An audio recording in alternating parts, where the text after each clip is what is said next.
Lecture de l'histoire de la rédemption d'Ellen White. Chapitre 11.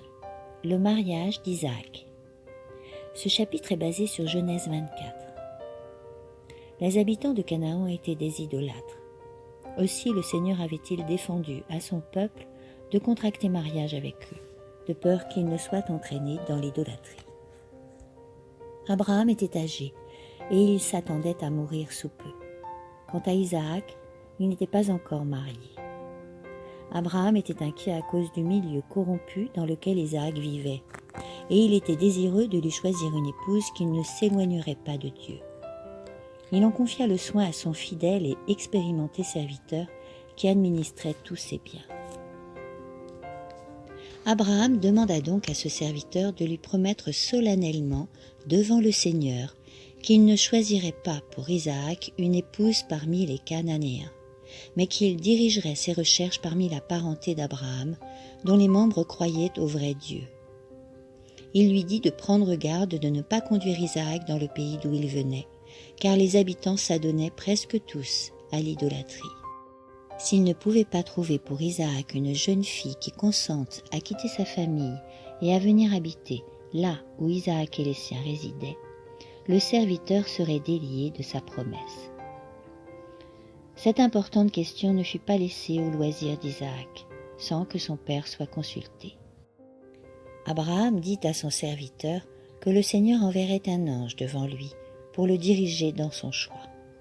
Chargé de cette mission, le serviteur partit pour un long voyage. Tandis qu'il entrait dans la ville où habitait la parenté d'Abraham, il pria Dieu avec ferveur pour qu'il l'inspire dans le choix d'une épouse pour Isaac, et il demanda un signe, afin qu'il ne commette pas d'erreur. Il s'était arrêté pour se reposer près d'un puits, qui était un endroit où l'on rencontrait un grand nombre de personnes. Là, son attention fut attirée par l'amabilité et l'empressement d'une jeune fille nommée Rebecca. Et il vit aussitôt en elle le signe qu'il avait demandé à Dieu. C'était manifestement elle que l'Éternel destinait comme épouse pour Isaac.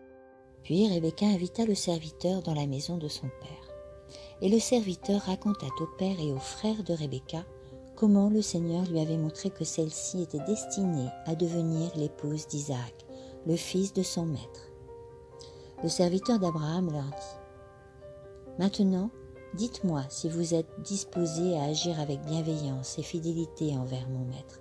Sinon, je m'en irai ailleurs. » Laban et Bethuel répondirent : « C'est le Seigneur qui a dirigé ces événements. Nous n'avons pas à en discuter. Rebecca est là, devant toi. Emmène-la avec toi.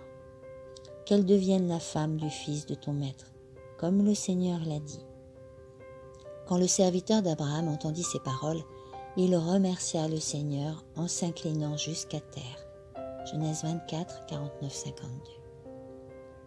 Après que tout fut arrangé et que le consentement du père et du frère fut obtenu, on demanda à Rebecca si elle était disposée à partir avec le serviteur d'Abraham dans une contrée éloignée pour devenir la femme d'Isaac.